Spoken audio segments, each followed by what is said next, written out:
सभी को राधे राधे। जय श्रीमन नारायण। कैसे हैं आप लोग? आशा करती हूँ आप सभी अच्छे होंगे, स्वस्थ होंगे।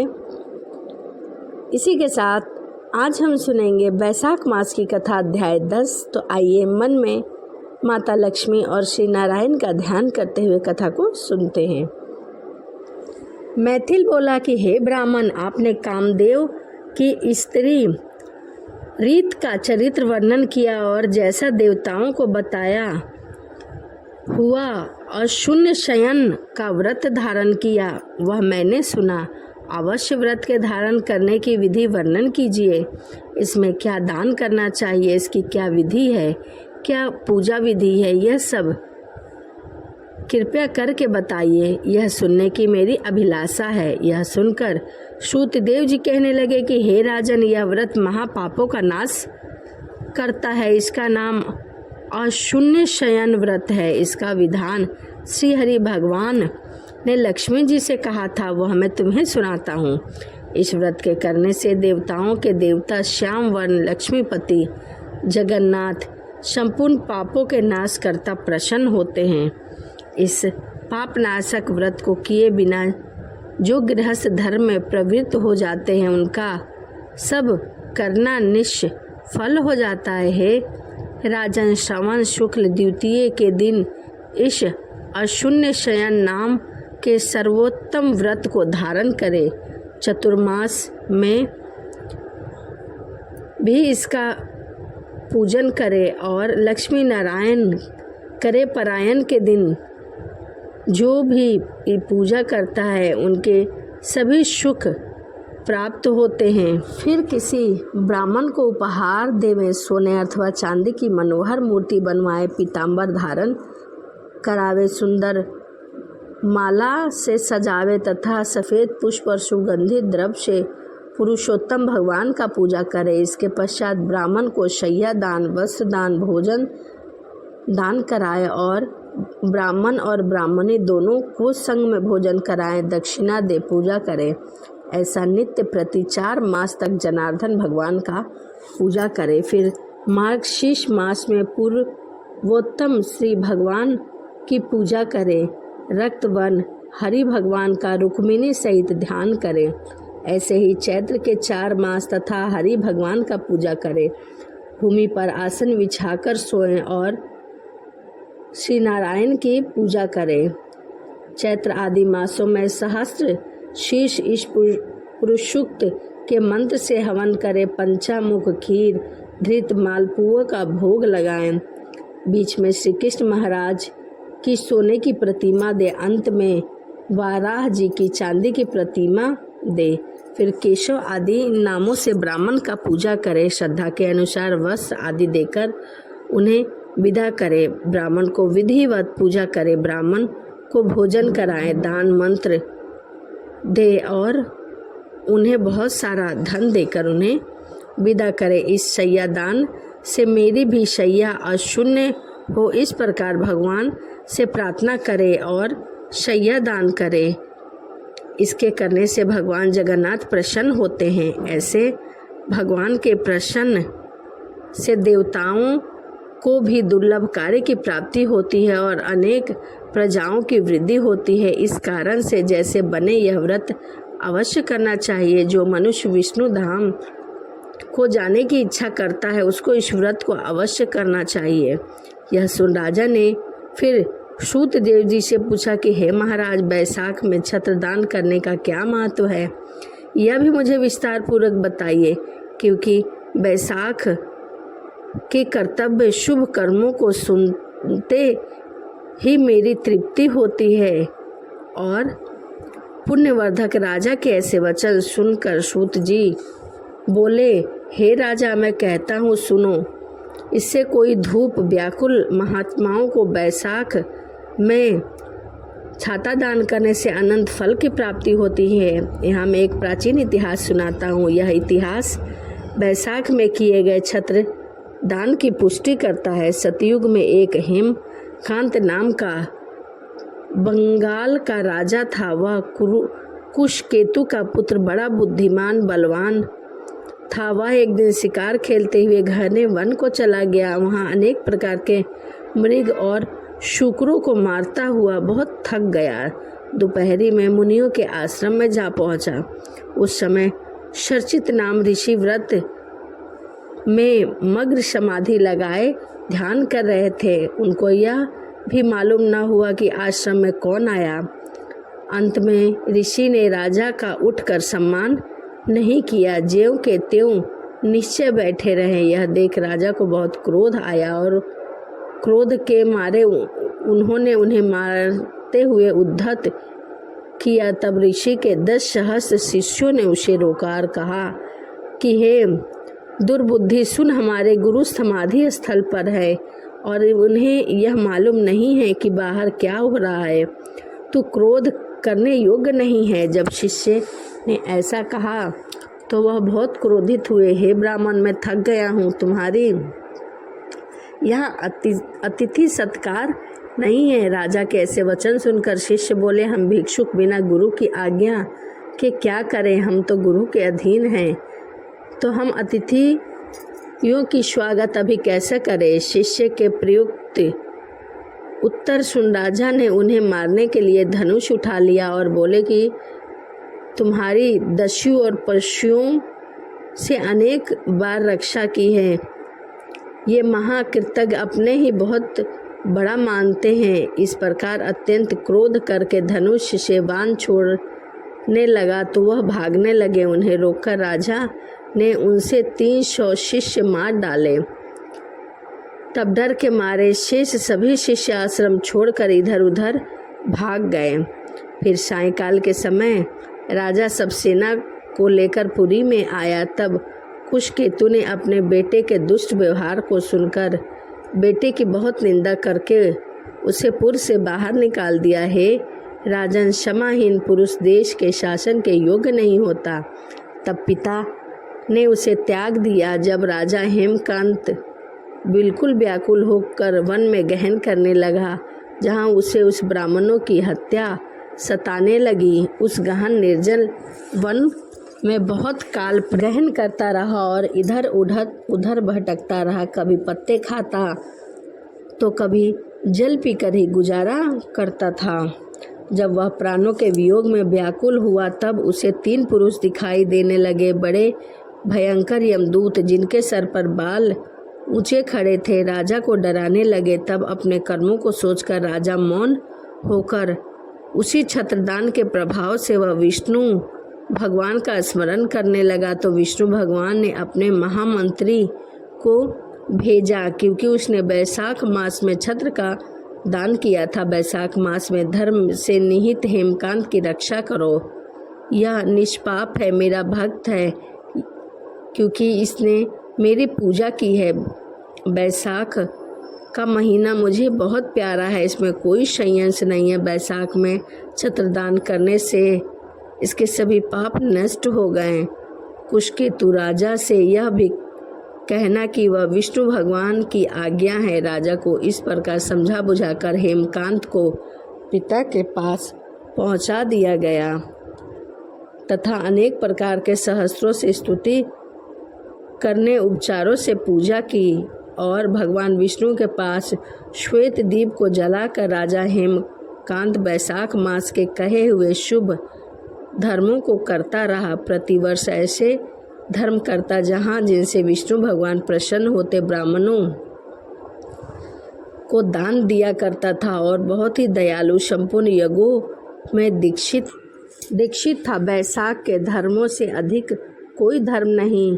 ये धर्म सुखपूर्वक है और इसके करने से सभी पुण्य की प्राप्ति होती है। यह धर्म पाप रूपी ईंधन को जलाने के लिए अग्नि का काम करता है। यह सुलभ तथा धर्म, अर्थ, काम, मोक्ष रूप पुरुषार्थ है। इसीलिए बैसाख के महीने में हमें स्नान, दान, पूजा पाठ अवश्य करना चाहिए और साथ में ही भगवान नारायण की स्तुति करनी चाहिए, उनका गुणगान करना चाहिए। इसीलिए बैसाख का महीना इतना महत्वपूर्ण माना गया है। तो यह बैसाख मास की कथा अध्याय 10 यहीं समाप्त होता है। इसी के साथ वीडियो यहीं समाप्त करते हैं और आपसे मिलते हैं अगली वीडियो में। सभी को राधे राधे, जय श्री सभी को राधे राधे, जय श्रीमन नारायण। आपके अपने YouTube चैनल प्रेम भक्ति में फिर से एक बार स्वागत है। और कैसे हैं आप लोग, कमेंट करके बताना ना भूलें। इसी के साथ आज हम सुनेंगे बैसाख मास की कथा अध्याय 11। तो आइए मन में माता लक्ष्मी और श्री नारायण का ध्यान करते हुए कथा को आगे सुनते हैं। फिर राजा मैथिल पूछने लगे, हे महाराज, बैसाख मास के धर्म का आपने जो वर्णन किया है वो बड़े सुलभ है और अनेक पुण्य के दाता हैं, जिसने विष्णु भगवान प्रसन्न हो जाते हैं और तत्काल अर्थ धर्म मोक्ष प्रदान करते हैं। ऐसा वेद अनुकूल धर्म संसार में ज्ञात नहीं है। राजस और तामस धर्म तो अनेक प्रकार के व्याख्यात हैं जो बड़े कष्टदायक हैं। धन भी बहुत लगाना पड़ता है। कोई माघ मास की प्रशंसा करता है तो कोई चतुर्मास को उत्तम कहता है, कोई कुछ कहता है। हे प्रभु, यह क्या बात है, मुझसे विस्तार पूर्वक कहिए। श्रुतदेव जी बोले, हे राजन, बैसाख मास के कर्तव्य का क्या कहना, यह मैं तुम्हें बताता हूँ। और धर्मों की संसार में ख्याति क्यों है। संसार में रजोगुणी और तमोगुणी मनुष्य बहुत है, जो संसार के भोगों को रात दिन भोगने की इच्छा करते हैं। पुत्र पौत्र और संपत्ति की सदा चाहत रहती है। कोई कहीं किसी तरह से भी मनुष्य स्वर्ग के लिए बड़ी कठिनता से प्रयत्न करता है। इसीलिए राजमास और तामस धर्म संसार के प्रख्यात हैं, जो भगवान को प्रसन्न करने वाले सात्विक धर्म है। ये धर्म इच्छा रहित है। यह सभी मनोकामनाओं को पूर्ण करता है। इसका कारण बताता हूँ। यह पृथ्वी पर छिपाने योग्य है। यही बैसाख में कहे गए धर्मों में सतोगुणी मनुष्य का धर्म है। इच्छा कुल के कुल वंश का भूषण हंस काशीपुरी में मृग पुत्र सार्वभौम बड़ा यशस्वी कीर्तिमान नामक हुआ करता था। यह सभी जितेंद्रिय क्रोध को जीतने वाला ब्राह्मण और राजाओं में उत्तम था। एक दिन गुरु वशिष्ठ जी के आश्रम में जा पहुंचा। मार्ग में उस राजा ने महात्मा वशिष्ठ जी के शिष्यों को देखा, जो बैसाख के धर्मों का पालन कर रहे थे। कहीं प्याऊ लगवा रहे थे, कहीं छाया मंडप बनवा रहे थे, कहीं छाया कर रहे थे तो कहीं फुहार और ठंडी बालू बिछा रहे थे। कोई वृक्ष की शाखा में झूला लगा रहा था। यह देख राजा ने पूछा कि तुम सब कौन हो और क्या कर रहे हो। वो बोले, हम वशिष्ठ जी के शिष्य हैं और यह बैसाख मास के कर्तव्य धर्मों को कर रहे हैं। इनके करने से धर्म अर्थ काम मोक्ष मिलता है। हम वशिष्ठ जी की आज्ञा पाकर यह सब कर रहे हैं। राजा ने पूछा, फिर इस धर्म को करने से क्या फल मिलता है और कौन से देवता प्रसन्न होते हैं। जैसा आपने सुना हो वह सब मुझे कह सुनाओ। राजा कहने लगे, हे राजन, हमने अपने गुरु से सुना है, सत्य कर्मों के करने से प्रवृत्ति हो रही है। हमें इतना अब अवकाश नहीं कि तुमसे बात करें। तुम गुरु जी के पास जाओ और उन्हीं से पूछ लो। गुरु वशिष्ठ जी के शिष्य की बात सुन राजा वहाँ से तत्काल चल दिए और गुरु वशिष्ठ जी के आश्रम पुण्य रूपी विद्या और योग का स्थान राजा को अपने में देखने में आया और वशिष्ठ जी बहुत प्रसन्न हुए। गुरु वशिष्ठ जी चित्त से गुरु से पूछने लगा, हे गुरु, मैंने मार्ग में बड़ा आश्चर्य देखा कि आपके शिष्य बड़े शुभ कर्म कर रहे हैं, परंतु मैंने पूछा तो उन्होंने नहीं बताया। उन्होंने कहा कि आप गुरु जी से पूछ ले। मेरा मन आखेट में है, शरीर थका है। मैं इच्छा रखता हूँ यह सब जानने का। इन धर्मों के पूछने की मुझे बड़ी उत्सुकता है। कृपया करके आप बताइए। मैं आपका शिष्य हूँ, आपको नमस्कार करता हूँ। हे मुनिवर, बड़ी श्रद्धा से मैं विस्तार पूर्वक सुनने का इच्छाकुल हूँ। वशिष्ठ जी बड़े प्रसन्न हुए और कहने लगे, हे राजा, तेरी बुद्धि बहुत सुंदर है।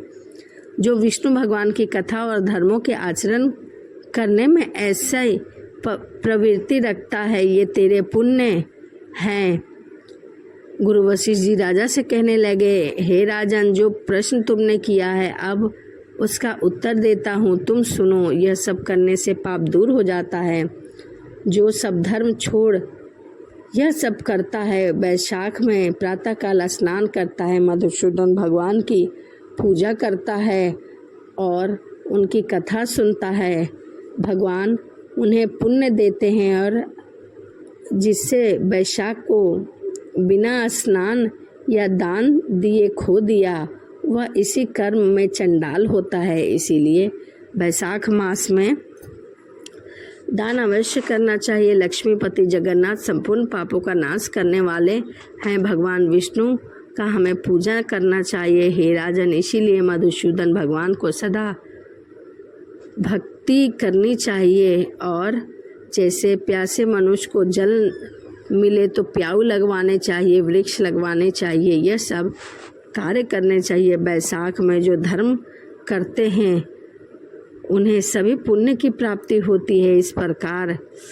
सब धर्मों को सुनकर गुरु की भक्ति पूर्वक पूजा कर राजा अपने घर चला गया और सभी धर्म करने लगा। देव देव निरंजन केशव भगवान में बड़ी प्रीति लगाने लगा और देव देव भगवान के अतिरिक्त किसी को भी नहीं देखता। जो कोई मेष की संक्रांति में सूर्य उदय से पहले स्नान करेगा उसे सभी पुण्य की प्राप्ति होगी।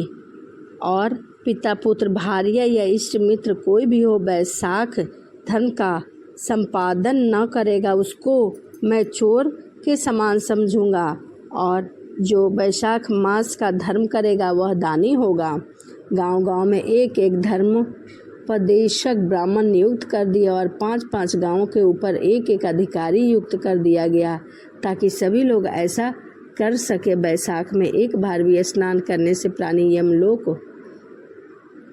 को पधारता है और सभी को ऐसा करना चाहिए जिससे सभी के पाप नष्ट हो जाए। तब नारद जी धर्मराज के पास जाकर बोले, हे राजन, नरक में पहले जैसा हाहाकार के शब्द सुनाई नहीं देते और ऐसा क्यों? तब चित्रगुप्त हाथ पर हाथ रखे मुनि की भांति चुपचाप बैठे। हे राजेंद्र, पाप कर्म करने वाले माया और दंभ से बढ़े हुए पापी मनुष्य तेरे लोक में क्यों नहीं आते? इसका क्या कारण है, बताओ। तब महात्मा नारद जी ने ऐसा कहा। धर्मराज बड़ी दीनता से बोले, हे नारद, आजकल पृथ्वी में जो राजा है वह ऋषिकेश पुराण पुरुषोत्तम का बड़ा भक्त है और वह सभी प्रजाओं से वैशाख मास के कर्तव्य कर्मों को करवा रहा है। मैं काष्ठ की समान हो गया हूँ, मुझे कुछ दिखाई नहीं देता। उस महाबली से युद्ध कर उसे मारूंगा, क्योंकि जो स्वामी के कार्य को बिना किए ही निर्व्यापार रहता है उसका वैभव नष्ट हो जाता है।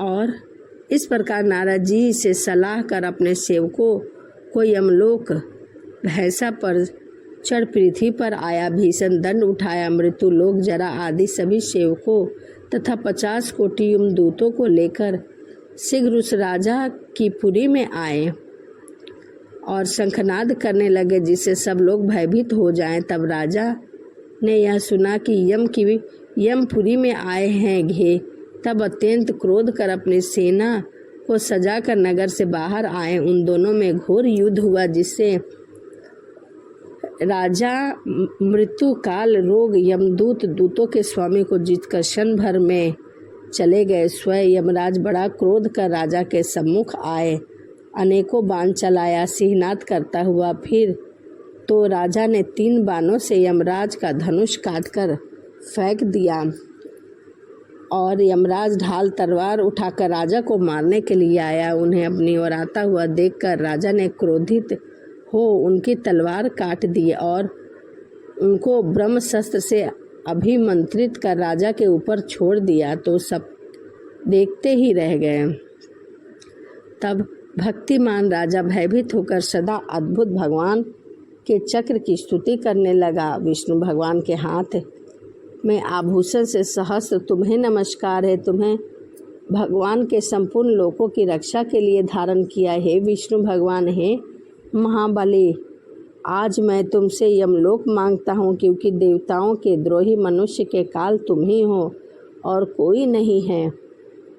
तब ऐसी स्तुति की। तब चक्र यम को राजा के पास छोड़कर देवताओं के देखते ही देखते वैकुंठ को चला गया। तब यम बहुत उदास होकर ब्रह्मा जी के पास गए। ब्रह्मा जी ने चारों मूर्त जन बैठे थे। ब्रह्मा जी देवताओं के आश्रय हैं, जगत के उत्पत्ति कारक हैं, संपूर्ण लोकों के पिता हैं। उनकी संपूर्ण लोकपाल और दिक्पाल उपासना कर रहे हैं। पीपल के आदि लेकर संपूर्ण वृक्ष खड़े, मूर्तिमान, कुआं, तालाब, पर्वत सभी उपस्थित थे। तब दिन रात, पक्ष, मास, कला, काष्ठ, संकल्प, विकल्प सभी वहाँ पर उपस्थित थे। तब पवन ने अपने तप से सभी की वाणी रोक दी और सबको हटाकर धीरे धीरे यम को अपनी बड़ी बड़ी मोटी भुजाओं से उठाकर पवन संसार में विचरने वाला बड़ा उद्धार बुद्धि थे, जो यमराज बहुत विहल हो रहा था। अध्याय 11 की कथा यहीं तक। अगली वीडियो में मैं आगे की कथा सुनाऊंगी। तो चलिए वीडियो को यहीं समाप्त करते हैं और आपसे मिलते हैं अगली वीडियो में। सभी को राधे राधे। जय श्रीमन नारायण। हरे कृष्णा।